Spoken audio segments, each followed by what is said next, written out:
kalau sudah tidak ada unsur saling menghargai itu. Lebih celaka lagi kalau sudah mengarah kepada penyesalan. Kata istrinya, bang gue nyesel kawin sama lu. Suami digituin mungkin gede kepalanya. Kalau lu nyesel apalagi gua, makin nyesel. Iya, coba pikir bertahun-tahun kita berumah tangga, memangnya abang bisa beliin apa sama saya? Itu juga gerobok kalau nggak ngeridit bang. Kalau nggak ngeridit, memangnya kamu bayar kreditan pakai daun pisang? Saudara hadirin yang saya hormati, ini saya tekankan kepada ibu-ibu karena penyakit perempuan umumnya. Pernah Rasul itu pulang Isra Mi'raj cerita, saya pulang Isra Mi'raj diperlihatkan neraka. Neraka ya Rasul? Lalu bagaimana? Saya lihat kok isinya kebanyakan perempuan. Perempuan. Laki juga tidak sedikit. Cuma kebanyakan kok perempuan. Apa perempuan tidak sholat ya Rasul? Sholat. Tidak puasa? Puasa. Tidak ngaji? Rajinan dia sama suaminya. Tapi kenapa lebih banyak di sana? Rasul berkata, hunna yakfurnal ashir. Penyakit umum dari perempuan tidak pandai berterima kasih kepada suaminya. Ini rupanya penyakit umum dari tahun atu. Saudara hadirin yang saya muliakan, jadi rumah tangga yang didirikan atas dasar mencapai ridho Allah, maka kelihatan dari pasangan suami istri menjadi orang yang pandai bersyukur terhadap nikmat. Bukankah dalam surah Ibrahim ayat 7 Allah berjanji, la in syakartum la azidannakum wa la in kafartum inna azabi lasyadid. Kalau kamu pandai bersyukur, aku tambah nikmatku. Kalau kamu ingkar, tidak mau bersyukur, azabku itu hebat dan pedih. Rumah tangga yang suami istrinya tidak bersyukur disiksa oleh perasaannya sendiri. Tetangganya dapat nikmat, dia yang meriang. Tetangganya dapat kesenangan, dia yang sakit hati. Dia tidak melihat nikmat yang diberikan kepadanya. Nikmat yang orang lain punya aja yang diincar. Nikmat orang lain aja dihitung-hitung. Tangga kita, saya baru habis beli yang sebelah belilir habis beli kukusan. Cuma sekedar kukusan saja. Orang lain beli apa-apa jadi bahan diskusi di rumahnya. Orang lain saja yang diusut. Timbul dendam kesumatnya, timbul hasutnya. Dia tidak bersyukur dengan nikmat yang ada dalam rumah tangganya.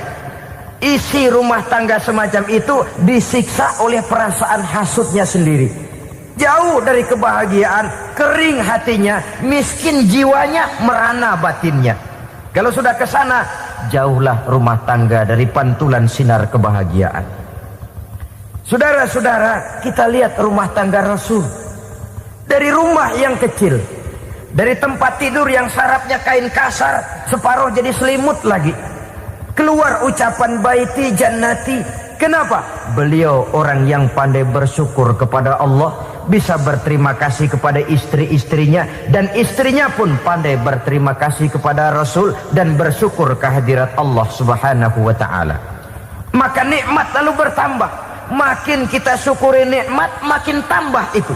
La azidannakum, janji Allah, pasti aku tambah nikmatku kepadamu jikalau kamu pandai mensyukurinya. Tapi kalau kamu ingkar, tidak pandai bersyukur, awas, nikmat bisa berubah menjadi azab kalau kita tidak pandai-pandai mensyukurinya. Jadi cirinya yang pertama, rumah tangga bahagia itu apabila suami istri pandai bersyukur terhadap nikmat yang diberikan oleh Allah Subhanahu wa taala. Satu. Cirinya yang kedua, rumah tangga yang berdasarkan untuk mardotillah, mencapai keredoan Allah, sabar apabila mendapat cobaan.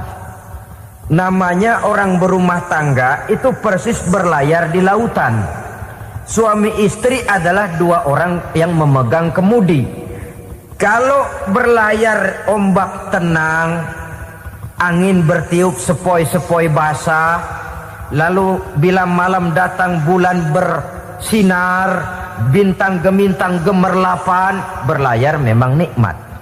Tapi satu saat angin puting beliung bertiup, gelombang menggunung, halilintar menyambar, kemudian petir berkilat. Kalau pada saat itu suami mau ngalor, istri mau ngidul, alamat perahu patah di tengah jalan, kandas di lautan sebelum sampai ke pantai yang akan ditujunya. Oleh karenanya perlu kekompakan. Maka sejak awal seharusnya dalam akan membina rumah tangga yang bahagia, itu lebih baik bicara yang pahit-pahit saja, supaya terjadi kesamaan langkah apabila menghadapi kesulitan dan cobaan, sabar apabila mendapat cobaan. Rumah tangga seperti kapal di lautan tadi tidak akan sunyi dari hantaman gelombang, tidak akan sepi dari tiupan angin topan, dari kilatan petir, dari sambaran halilintar. Baik suami, baik istri harus sabar menghadapi kesulitan. Kadang kesulitan dari segi ekonomi, kadang kesulitan dari segi mengarahkan dan mendidik anak-anak, kadang kesulitan karena banyak orang yang hasut dengan kita, kadang kesulitan berbagai macam lah yang menyebabkan kesulitan. Rumah tangga yang bertujuan mencapai ridho Allah sabar menghadapi segala macam kesulitan. Saudara-saudara kaum muslimin rahimakumullah, kesulitan adalah bagian daripada perjalanan hidup. Siapa orangnya yang tidak pernah menemukan kesulitan dalam kehidupan? Rasanya hampir tidak ada. Dan memang kesulitan bukan untuk ditakuti. Kesulitan justru untuk diatasi, dicarikan jalan keluarnya. Begitulah suami istri yang bertujuan mencari ridho Allah. Manakala suami berada dalam kesulitan, istri mencarikan jalan keluar atau berusaha memberikan jalan keluar. Sebaliknya, manakala istri dalam kesulitan, suami bisa mencarikan jalan keluarnya. Sabar dalam menghadapi segala macam kesulitan. Dalam surah Luqman ayat 17, Allah Subhanahu wa taala berfirman, "Wasbir 'ala ma asabak, inna dzalika min azmil umur." Dan bersabarlah terhadap apapun yang menimpa kamu. Bersabarlah terhadap segala kesulitan yang kamu hadapi, karena sesungguhnya yang demikian itu merupakan sebagian dari perkara-perkara yang telah ditetapkan oleh Allah Subhanahu wa taala. Saudara-saudara kaum muslimin yang berbahagia, kunci sabar sesungguhnya terletak pada keyakinan bahwa segala sesuatu berasal dari Allah dan segalanya akan kembali kepada Allah Subhanahu wa taala. Rumah tangga yang sabar di dalam menghadapi kesulitan-kesulitan biasanya akan lebih mudah mencari jalan keluar. Tapi kalau sedikit kesulitan datang, kita tertimpa oleh kepanikan, oleh kegelisahan, dan oleh ketakutan yang tidak beralasan, maka kesulitan itu bukan saja tidak dapat diatasi, malah rasanya akan menjadi semakin besar di dalam kehidupan kita. Tidak ada rumah tangga yang tidak pernah berhadapan dengan kesulitan, bagaimanapun besarnya rumah tangga itu. Itulah sebabnya kita memerlukan orang lain. Hidup berumah tangga itu seperti orang punya mata. Kalau mata kita kelilipan, kalau mata orang lain kelilipan, gampang kita tiup. Tapi kalau mata kita sendiri yang kena kelilipan, tentu kita memerlukan orang lain untuk meniupnya. Oleh karenanya, suami istri harus saling mencarikan jalan keluarnya. Walaupun kerjanya berbeda, suaminya pergi mencari nafkah, istrinya berdoa di rumah. Kalau perlu melakukan sholat duha, mendoakan agar usaha suaminya dimudahkan, dan begitu selanjutnya. Sehingga dengan adanya kebersamaan, walaupun tidak selalu bersama-sama, maka masing-masing melaksanakan tugas dengan tenang dan merasa yang satu berbuat untuk kepentingan yang lain. Inilah cirinya yang kedua, sabar bila mendapat dan berhadapan dengan segala macam kesulitan. Kadang orang mendapat kesulitan itu berkeluh kesah. Bukan berkeluh kesah, tapi mencari jalan keluar dan mengambil hikmah yang ada di dalamnya apa. Karena bukan kemudahan, kesulitan yang membuat orang dewasa.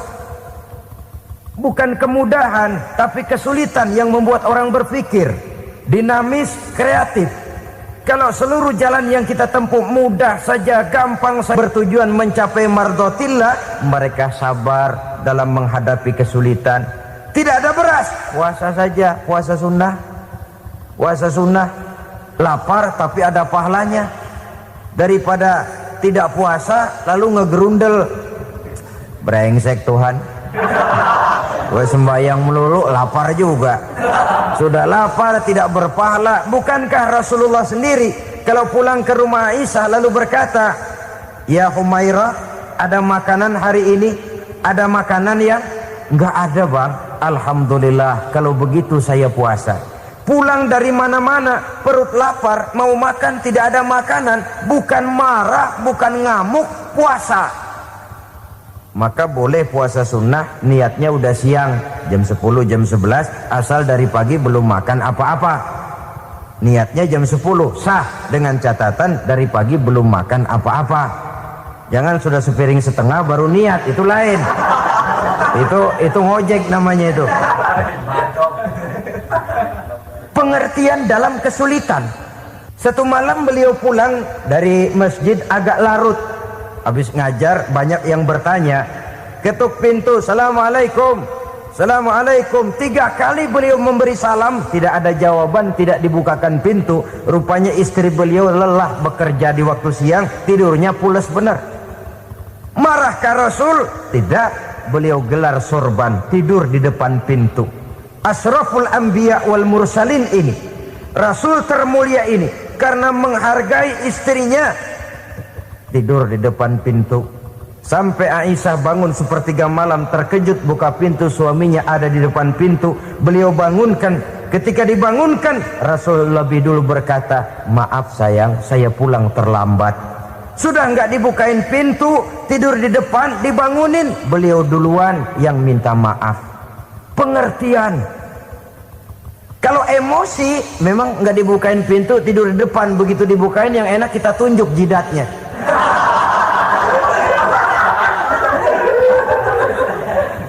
Saudara hadirin yang saya muliakan, kesulitan di dalam kehidupan merupakan bagian daripada kehidupan. Bukan untuk ditakuti, tapi untuk diatasi. Bukan untuk dihindarkan, tapi dicarikan jalan keluarnya. Hadapilah kesulitan dengan baik sangka kepada Allah, dengan lapang dada, dan dengan tetap bersabar menghadapinya. Kenapa? Karena tujuan kita mendirikan rumah tangga, mencapai ridho Allah. Kalau anak kita perjualbelikan, kalau istri kita komersilkan, kalau akidah kita jual untuk mempertahankan rumah tangga, bukankah makin jauh saja rumah tangga itu dari ridho Allah? Ini tujuan utamanya. Yang ketiga, rumah tangga yang bertujuan mardotillah itu, suami istri yang merupakan fondasi di rumah tangga, suami sebagai pemimpin, istri sebagai pembina, selalu musyawarah dalam menyelesaikan persoalan. Walaupun istri ditakdirkan sebagai pemimpin dan suami sebagai pemimpin dan istri yang dipimpin, tapi agama menganjurkan musyawarah. Jangan mentang-mentang istri nyari duit, suami nyari duit, lalu menteleng. Segalanya mau diktator, segalanya mau sendiri. Rumah tangga yang bertujuan mencapai ridho Allah selalu didirikan atas dasar musyawarah. Sehingga apabila sesuatu itu dihasilkan dari suasana musyawarah, tidak akan melahirkan penyesalan di belakang hari. Kalau tidak, berjalan menurut seleranya masing-masing, belakangan timbul penyesalan, akhirnya main salah menyalahkan. Kalau sudah saling salah menyalahkan, itu artinya sudah saling mengungkit kekurangan masing-masing. Akibatnya tidak ada lagi saling menghargai.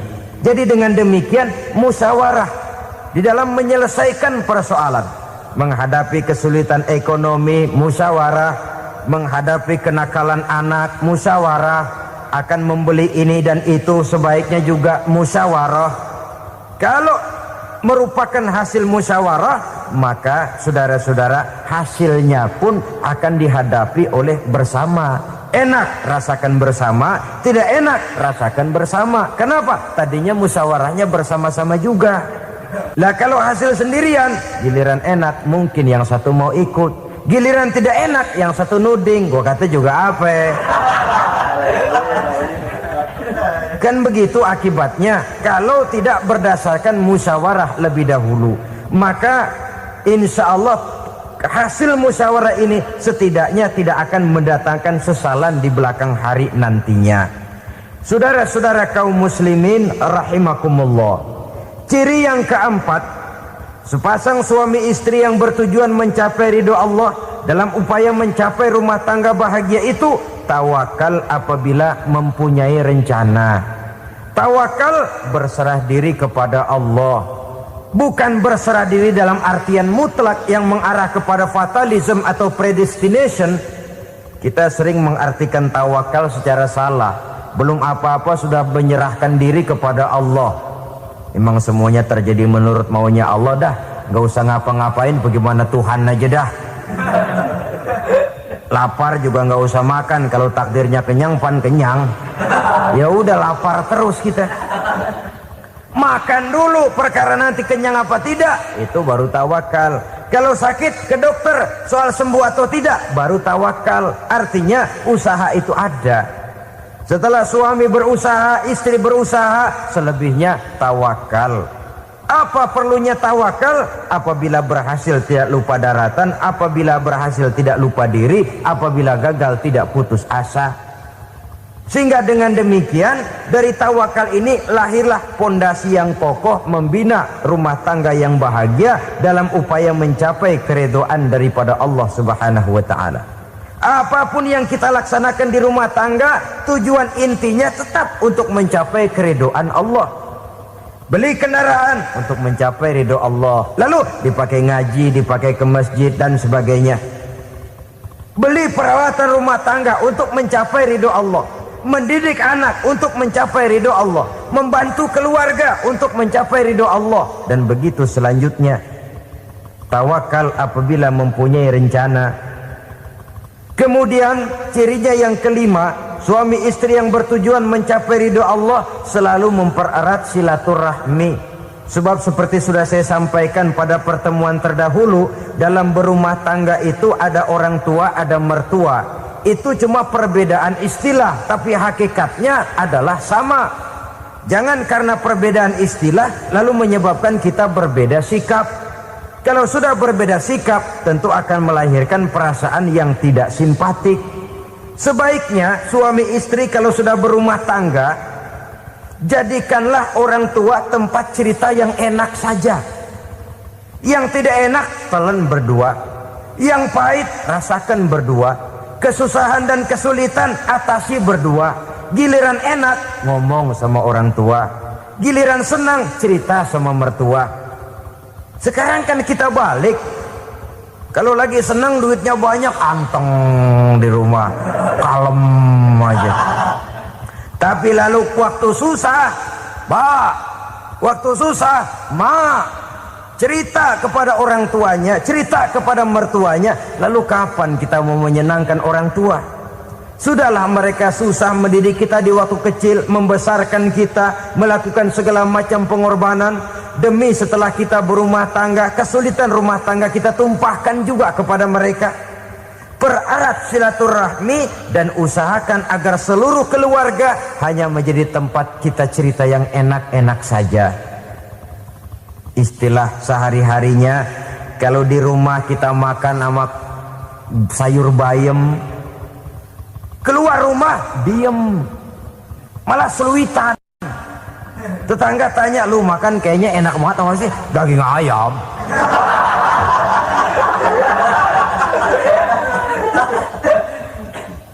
Lalu tetangga kan akan berbisik, gitu, makannya tuh orang enak bener ya, rumah tangganya tiap hari makan sama daging ayam. Biarlah paling kurang itu jadi doa, daripada kita makan sama kangkung lalu ribut ngomel di mana-mana. Gua kesel banget sama bini gua. Di warung ceritanya lagi. Kenapa? Saban sari gue direbusin kangkung mulu. Brengsek. Di warung cerita ada RT, ada RW. Gara-gara makan sama kangkung se-RT tahu. Akhirnya mungkin kalau kita berangkat orang hitung dari jauh, lihat kangkung liwat.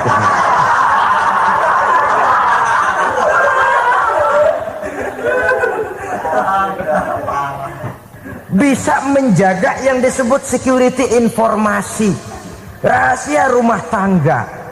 Bahkan pernah saya berikan contoh karena ingin menghargai. Suami beliin kain batik buat istrinya. Istri tahu begitu sepintas, nih kain jelek nih. Tapi karena mau menyenangkan suaminya, dia bohong.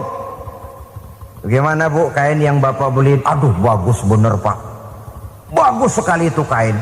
Warnanya pak emang yang model begitu tuh. Tetangga kita mana ada yang pakai kain begitu pak. Ya emang nggak ada, jelek. Menghargai. Sebab kalau waktu itu si istri jujur, yang timbul sakit hati suami. Bagaimana bu kain yang saya beliin? Goblok lo. Kain begitu dibeliin di pasar juga banyak 1.400, campur odol lagi.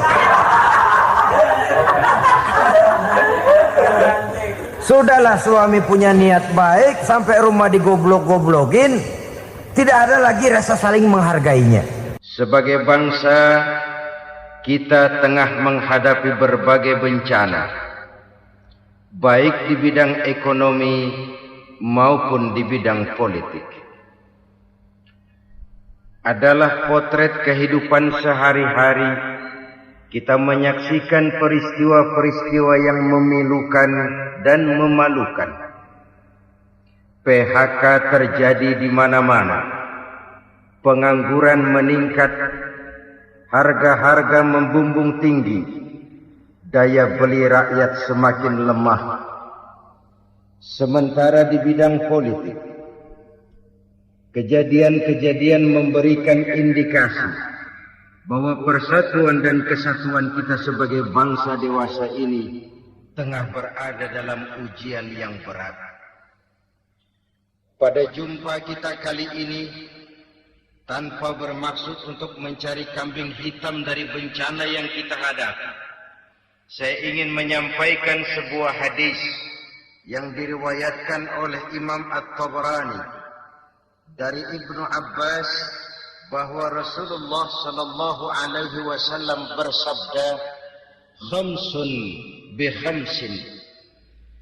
Ada 5 perkara yang dapat menimbulkan 5 macam bencana. Mari kita renungi hadis ini satu demi satu sebagai bahan introspeksi buat kita semua dalam menghadapi bencana yang tengah berlaku sekarang ini. Yang pertama, ma naqasa qaumul ahda illa sullita alaihim aduwwuhum. Apabila suatu kaum sudah mengingkari janjinya, maka mereka pun akan dikuasai oleh musuh-musuh mereka. Sederhana saja nampak kalimat dalam hadis ini. Apabila orang sudah mengingkari janji, mereka akan dikuasai oleh musuh-musuh mereka sendiri. Dan musuh kita yang paling utama saat ini adalah kemiskinan dan kebodohan. Kenapa itu terjadi? Karena kita mengingkari janji kita sendiri.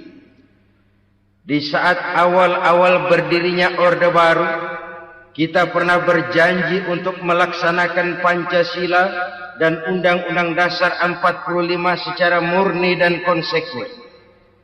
Kita berjanji bahwa kita akan menegakkan pemerintah yang bersih dan berwibawa. Itu semua pada permulaannya.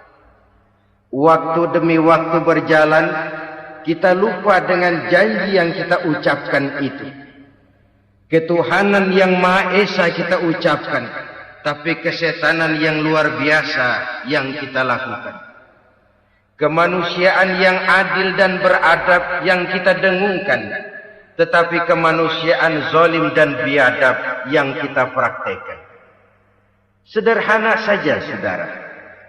hampir setiap pejabat pada posisi-posisi kunci. Di awal-awal ia memangku jabatan itu, biasanya ia mengucapkan sumpah dengan lafaz demi Allah, bahwa dalam melaksanakan jabatan ini saya tidak akan menerima hadiah atau pemberian dalam bentuk apapun. Itu pada permulaannya. Lama-lama rupanya hadiah itu asik juga. Mulai diterima. Lama-lama dirasa kurang, mulai menagih. Dan akhirnya terjadilah praktek yang disebut suap menyuap, semir menyemir, dan lain sebagainya. Kalau ini sudah menjadi kenyataan, bagaimana kita mau menegakkan pemerintah yang bersih dan berwibawa? Undang-Undang Dasar 45 menyatakan bahwa bumi, air, dan seluruh kekayaan negara dikelola oleh negara bagi sebesar-besar kemakmuran rakyat. Yang terjadi adalah bahwa kita merasa mewakili rakyat untuk menikmati harta dan kekayaan negara, sehingga rakyat banyak tidak bisa ikut menikmatinya. Menumpuklah harta itu sehingga terjadilah pepatah, gunung ditimbun, sumur digali. Yang kaya semakin kaya, yang miskin semakin terpuruk. Kita ingkar dengan janji yang kita ucapkan di awal-awal kita bergerak. Kita ingkar dengan janji pada saat kita mengatakannya dengan menyebut nama Allah, dengan mempertaruhkan nama Tuhan. Sehingga pada akhirnya jabatan pun mengalami tender. Sudah menjadi rahasia umum. Orang mau jadi lurah mesti mengeluarkan uang. Mau jadi camat mesti mengeluarkan uang. Mau jadi wali kota, bupati, bahkan gubernur itu ada pasarannya. Secara logika, kalau orang memperoleh satu jabatan karena banyak mengeluarkan uang, tentu pada saat ia mengeluarkan uang, ia sudah punya pemikiran, modal pasti pulang. Modal pasti kembali. Kalau orang memperoleh suatu jabatan karena banyak mengeluarkan uang, maka langkah pertama yang dia lakukan setelah memangku jabatan itu ialah bagaimana uang bisa kembali. Bagaimana modal bisa pulang.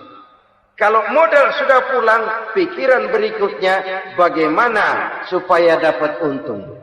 Lalu kapan mau bekerja untuk kepentingan rakyat? Itu nomor 18.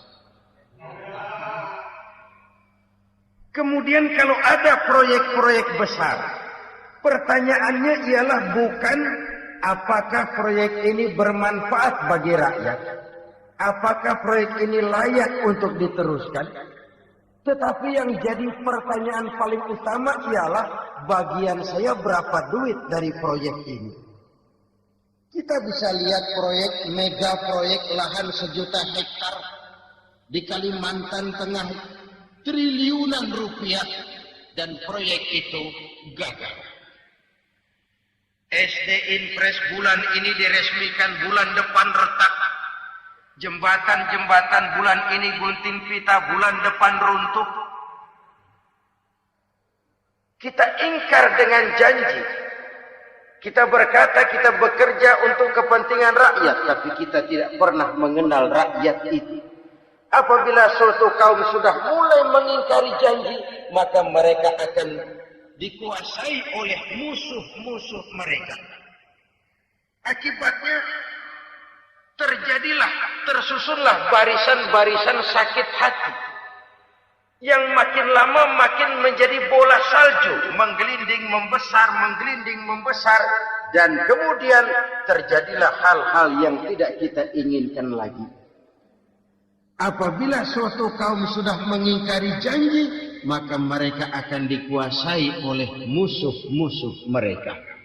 Ini penyebab bencana yang pertama. Kita tidak konsekuen. Tadinya kita dengan lantang teriak-teriak perantas korupsi, ganyang korupsi. Pada waktu kita belum mendapat kesempatan. Setelah kita naik punya kesempatan, rupanya korupsi enak juga dirasa.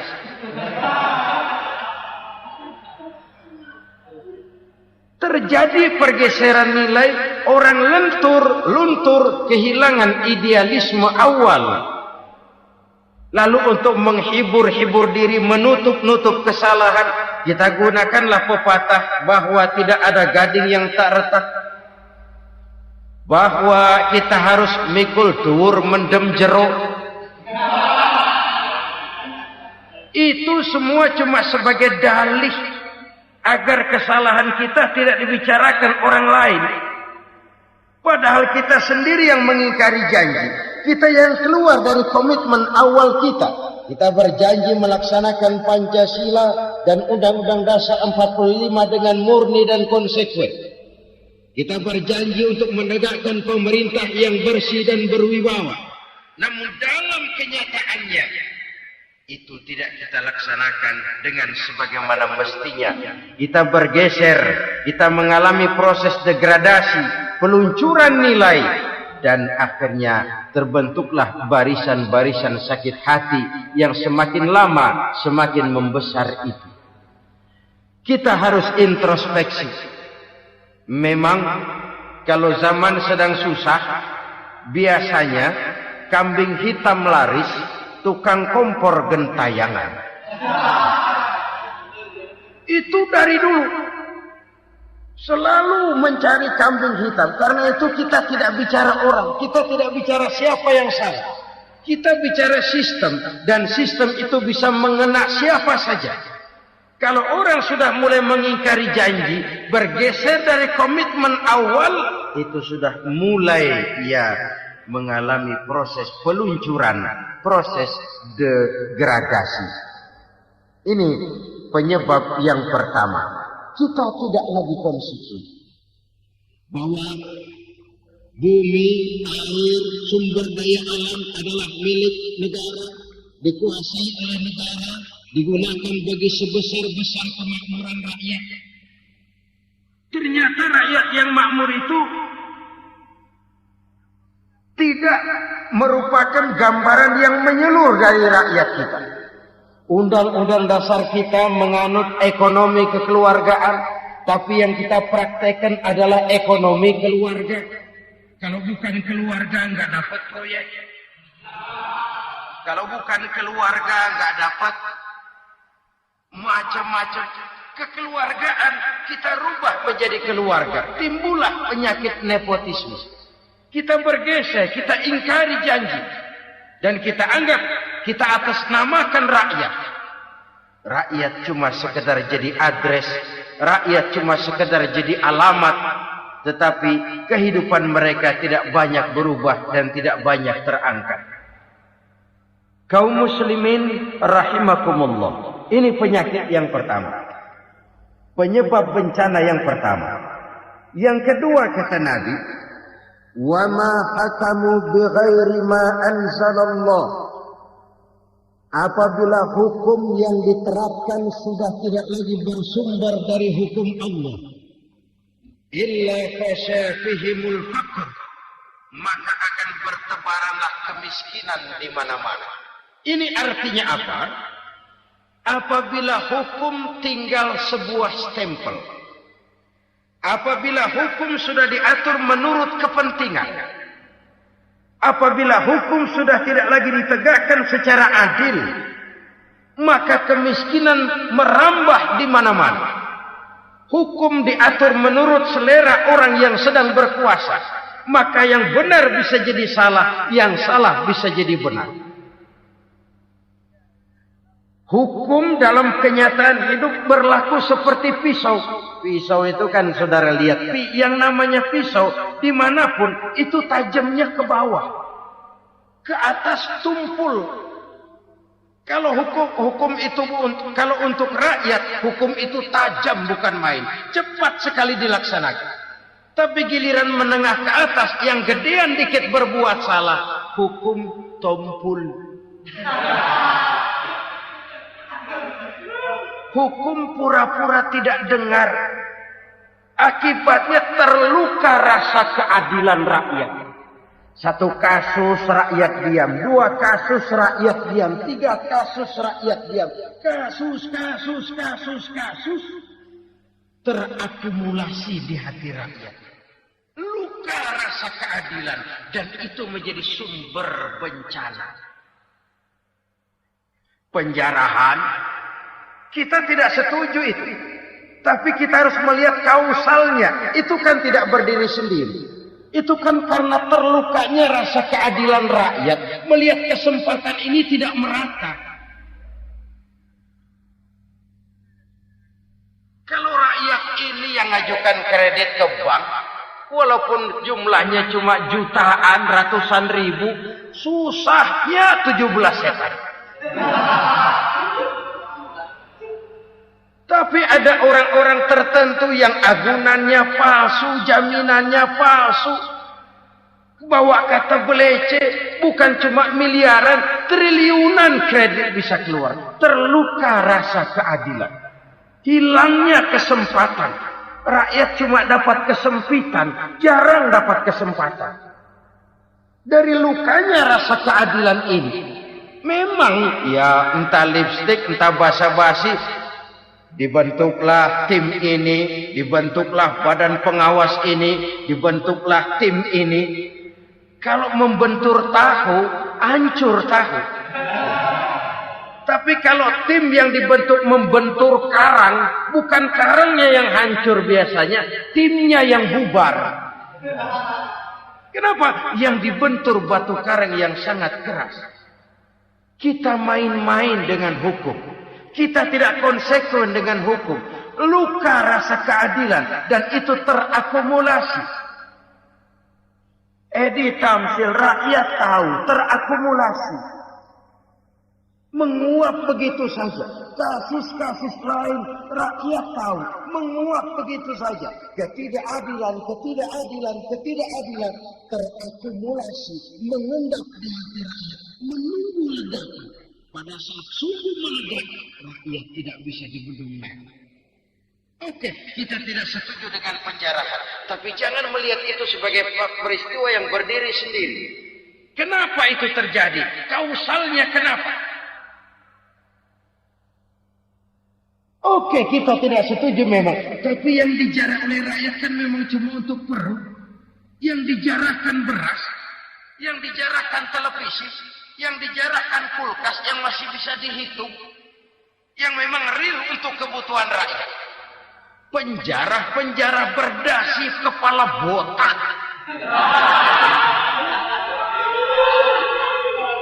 Yang menguras uang rakyat habis-habisan.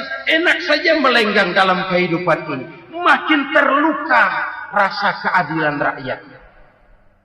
Apabila hukum yang diterapkan sudah menyimpang dari keadilan yang diajarkan Allah, fasyafihimul fakru, bertebaranlah kemiskinan. Aneh, memalukan, memilukan. Sebuah negara agraris yang katanya pulaunya hijau royo-royo, gemari pala jenawi toto tentom kertora arjo. Yang tahun 93 pernah mendapat penghargaan dari FAO, Badan Pangan Sedunia, sebagai negara yang berhasil dalam swasembada pangan.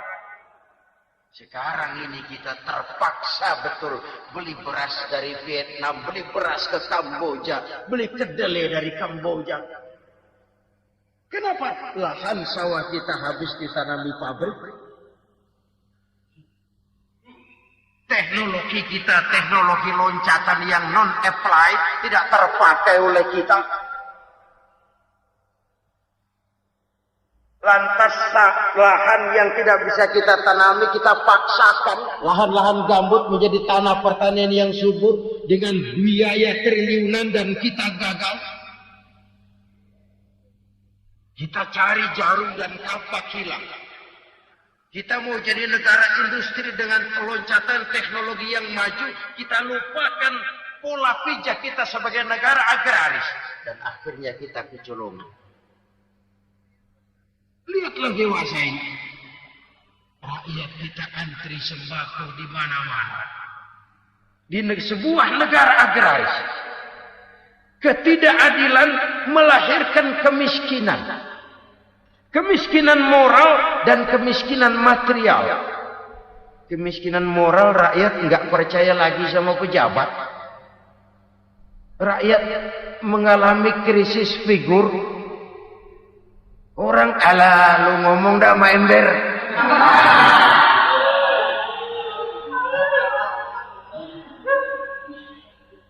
Penataran yang menghabiskan biaya miliaran itu melahirkan pejabat-pejabat korup. Pengawasan yang menghabiskan biaya miliaran itu ternyata impoten, mandul. Kemiskinan moral.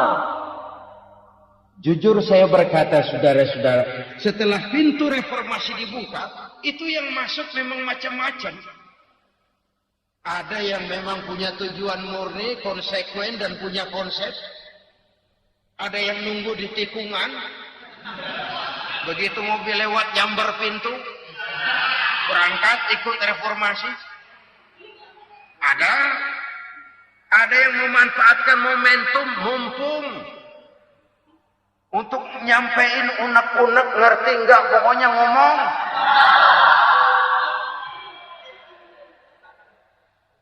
Sehingga keadaan semakin rancu, kebingungan semakin menjadi-jadi, masalah yang paling urgen tidak terselesaikan. Sekarang ini orang berpikir mendingan jadi pala ular daripada jadi buntut macan. Buntut macan memang hebat macan, tapi kalau buntutnya cuma ugel-ugel di belakang buat apa? Mendingan jadi pala ular kecil juga nyaplok. Artinya, ya biar kecil juga kalau punya partai kan gagah. Lalu rame-rame bikin partai kayak bikin arisan.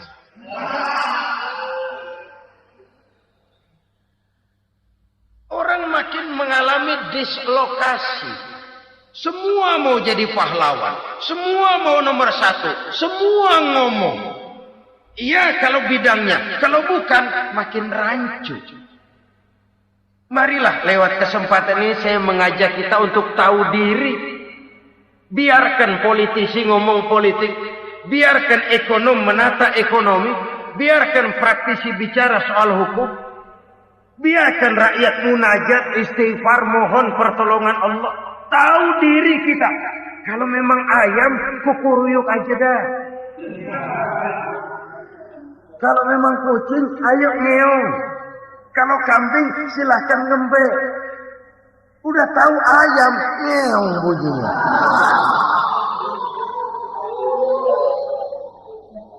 Suaranya panas, orang nggak ngerti, bingung makin menjadi-jadi.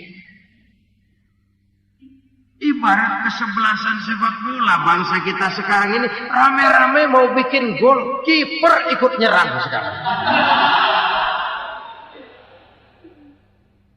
Memilukan dan bahkan memalukan. Wa ma hakamu bighairi ma anzalallah illa fasha fihimul faqr. Kalau hukum yang diterapkan sudah menyimpang dari keadilan yang diajarkan Allah, bertebaranlah kemiskinan di mana-mana. Coba sekarang ini, yang punya duit bingung, apalagi yang kagak punya duit. Yang pengusaha gede ngeluh, apalagi yang pengusaha pas-pasan. Yang kagak punya beras, yang punya beras saja masih bingung, apalagi yang nggak punya beras. Ini sudah demikian merata. Dulu kita kagum mendengar konglomerat kelas buadah. Kelas-kelas yang seakan-akan cuma ada dalam khayal mereka. Punya kekayaan miliaran dolar, triliunan. Sudahlah seolah-olah nggak terjangkau sama kita. Weh, ternyata yang gede-gede itu juga gede utangnya.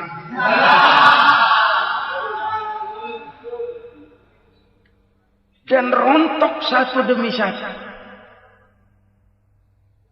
Ternyata rakyat selama ini cuma dialamatkan, cuma dijadikan address.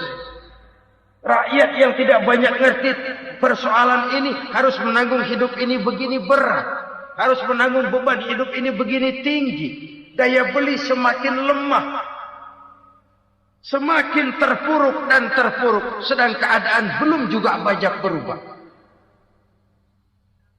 Yang hutang sama luar negeri itu kan bukan rakyat kecil. Ciano. Yang banyak nyimpen dolar juga kan Ciano. Rakyat kecil bocah kampung mah jangankan nyimpen dolar, ngelihat juga tumben. Kemana kita mesti bercermin? Sekali lagi saya mengatakan maaf, kita tidak bermaksud mencari kambing hitam. Karena itu kita tidak bicara orang, kita bicara sistem. Kita bicara keadaan. Beginilah yang dikatakan Nabi. Penyebab timbulnya bencana. Hukum yang ditegakkan tidak lagi berorientasi kepada keadilan, tapi berorientasi kepada kepentingan. Akhirnya bentuk hukum seperti pisau.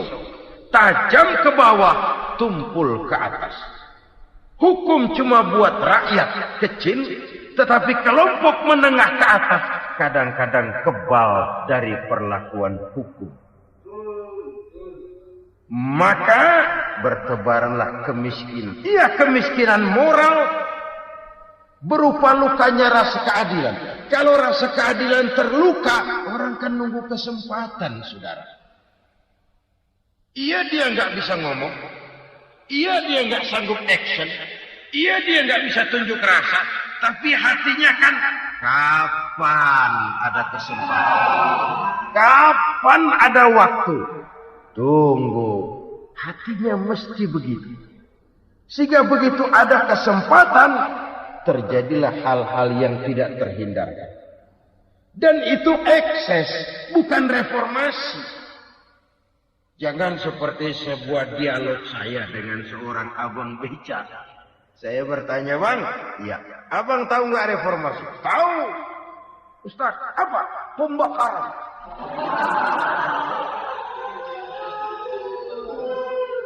Terus penjaraan. Lalu perkosaan. Itu reformasi. Itu yang saya lihat. Nah, itu yang dia lihat. Saya tentu tidak menyalahkan abang beca kita. Karena memang itu yang dia lihat dan sejauh itu wawasan. Tapi ini indikasi bahwa banyak rakyat kita yang belum bisa menggunakan kebebasan secara bertanggung jawab.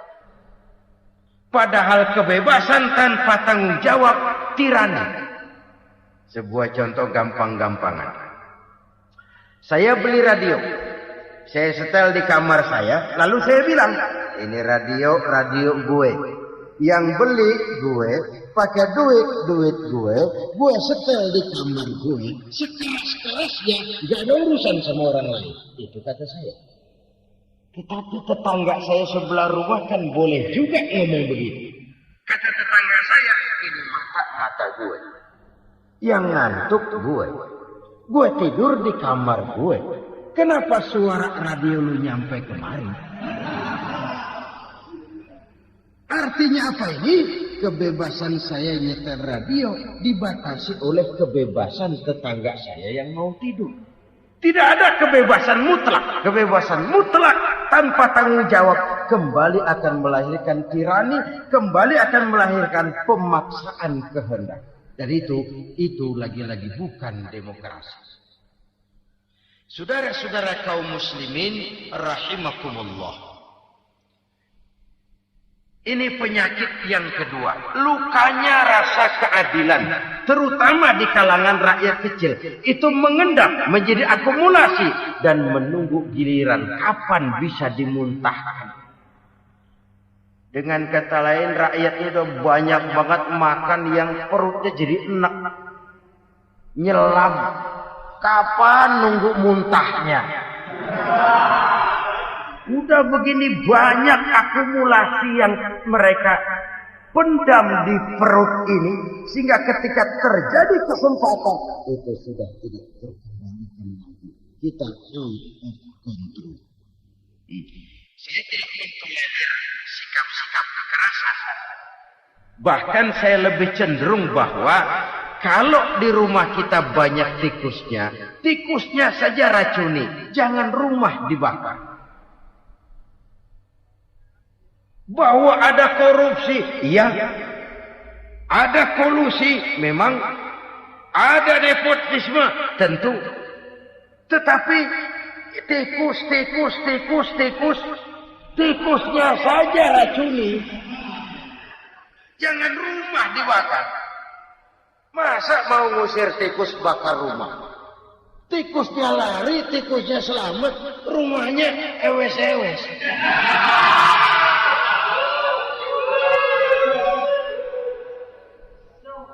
Tikus selamat, rumah nggak punya, masalah nggak terselesaikan dengan sebagaimana yang kita harap.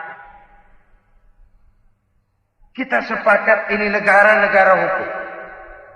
Dan di hadapan hukum semua manusia itu sama. Itu prinsip yang diajarkan Allah. Al-musawat bainan nas fi takalifil ahkam. Semua manusia sama dalam berhadapan dengan hukum Allah Subhanahu wa ta'ala. Kalau hukum sudah pandang bulu, itu jelas yang enak yang banyak bulunya. Siapa yang banyak bulunya? Monyet. Kalau hukum pandang bulu, monyet keenakan. Saudara-saudara kaum muslimin rahimakumullah, introspeksi.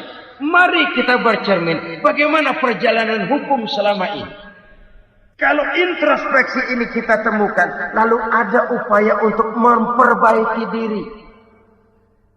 Jangan menggunakan tak ada gading yang tak retak, mikul duwur mendem jero untuk menutupi kesalahan orang. Padahal kesalahan itu sedemikian besar. Padahal rakyat kita tiap hari antri sembako. Ada yang sehari sekali makan. Ada yang makan sudah bercampur tiwul. Ada yang nasi sudah dicampur pisang, balik jadi orok lagi. Macam-macam upaya rakyat untuk menangsal perut ini. Lalu rakyat ditenang-tenangkan, lebih baik puasa Senin Kemis sambil menghadapi krisis ekonomi. Kenapa rakyat yang disuruh puasa? Kenapa bukan pejabatnya yang puasa lebih dulu? Untuk kemakmuran rakyat. Kalau rakyat yang memang perutnya udah gepeng disuruh puasa, makin krempeng perutnya. Artinya pejabat harus punya sense of politics. Ya, tidak, puasa itu kan tidak cuma Senin Kemis saja puasa itu.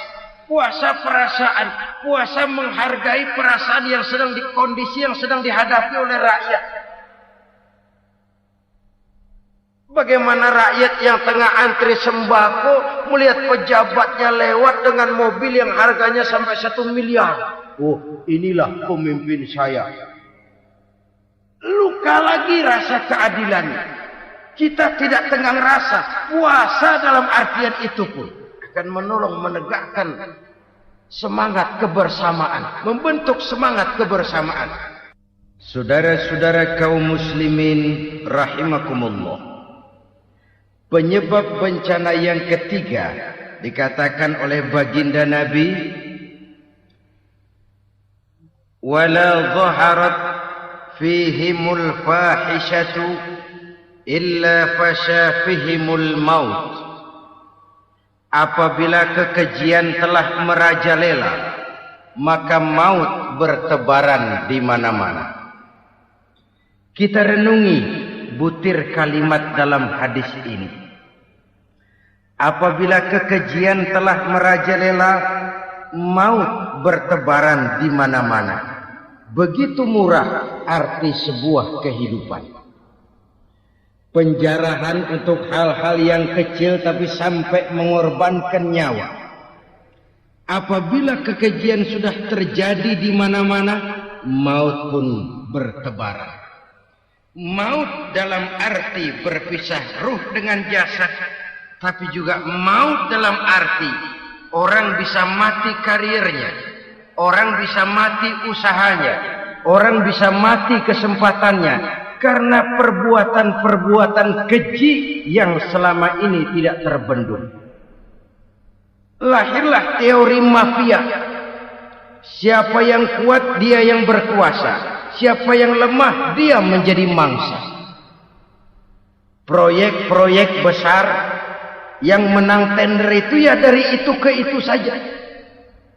Yang pengusaha-pengusaha tidak punya koneksi, tidak bisa bayar komisi, dapat proyek tetelan.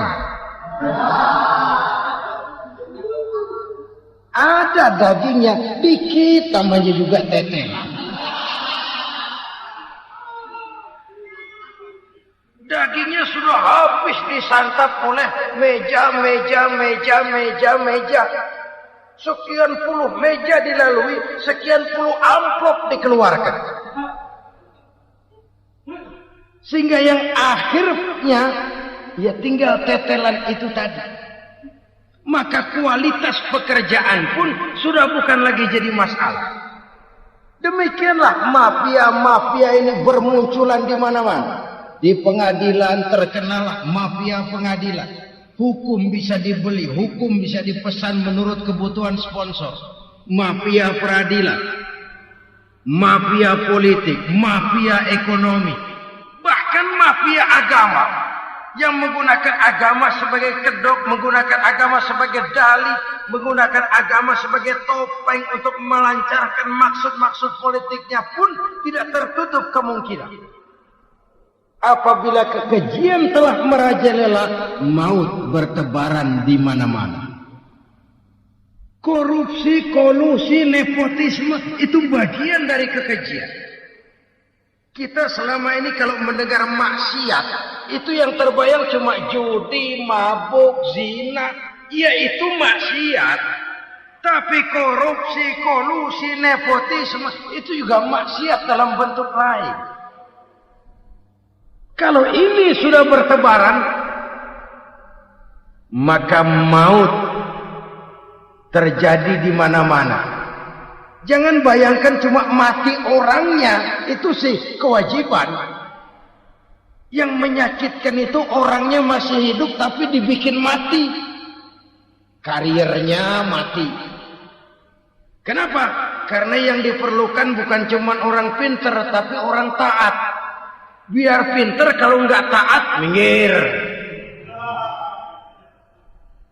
Biar bodoh, kalau taat bisa nyenangin atasan, bisa nyemur. Kumaha juragan wae ayo nama.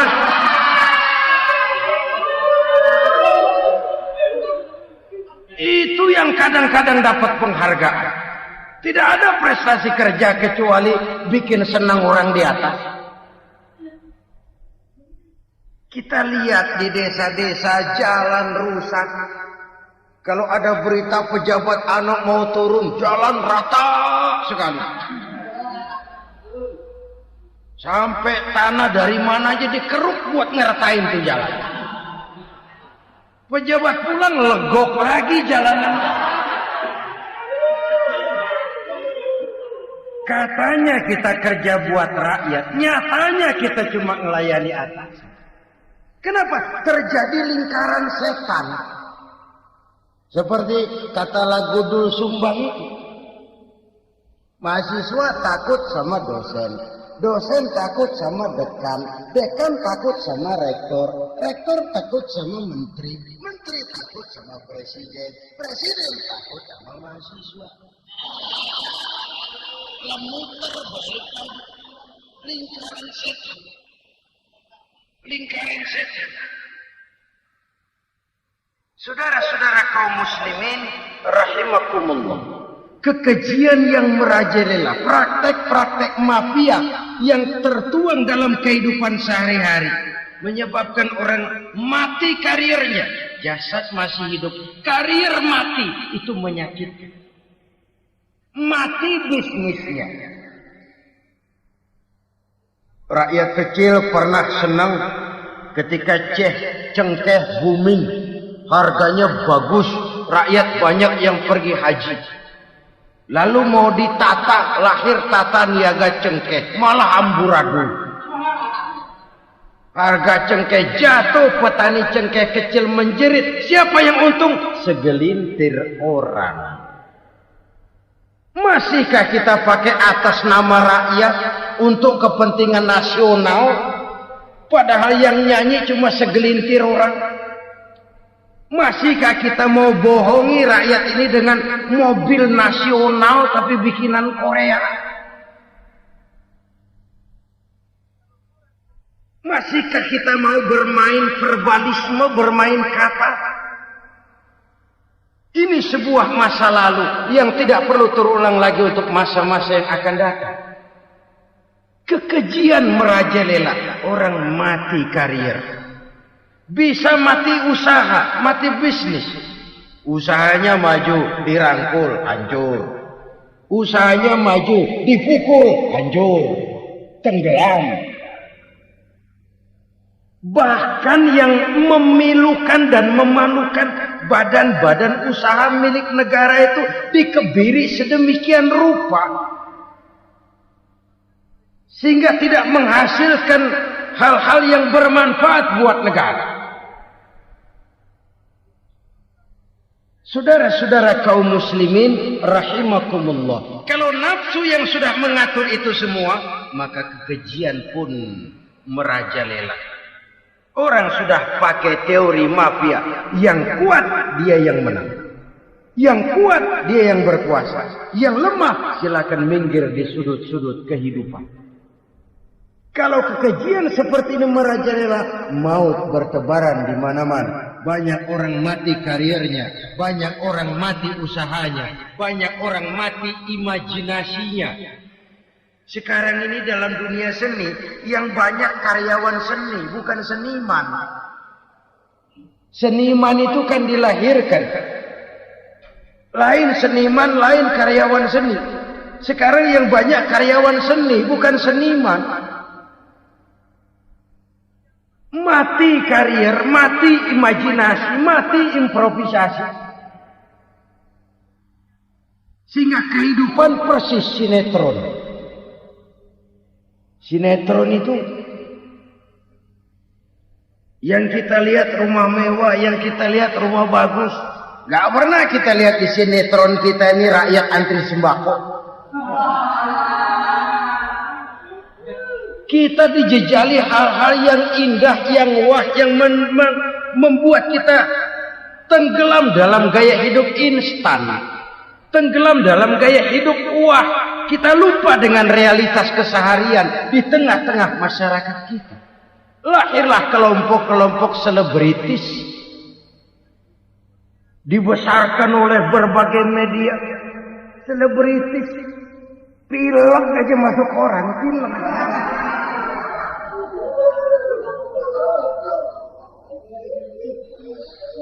Rakyat yang pingsan antri beras nggak masuk koran. Rakyat yang semaput antri minyak nggak masuk koran. Selebritis panok masuk koran.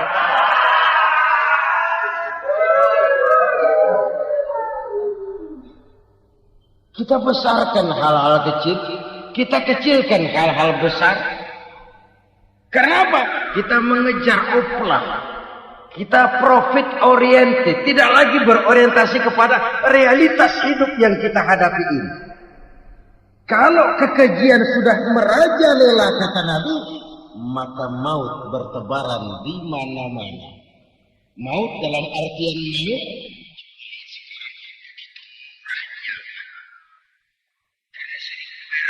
maut nusuk bunuh karena beras seliter orang hilang. Begitu murah kehidupan.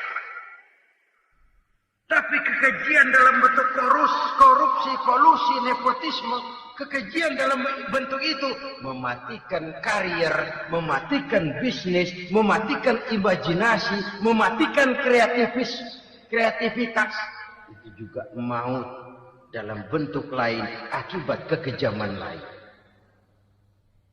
Ini penyebab yang ketiga. Yang keempat, penyebab bencana menurut baginda Rasul wala tukhfiful mikyala illa muni'un nabat. Apabila timbangan sudah dicurangi, maka tercegahlah tumbuh-tumbuhan. Apabila timbangan sudah mulai curang, maka terjadilah musim paceklik. Apabila bisnis sudah bergaya mafia tadi itu, kecurangan-kecurangan terjadi, tender di balik pintu, yang dimenangkan cuma kelompok-kelompok yang bisa memberikan presentasi yang besar, muni'un nabat, terjadilah paceklik.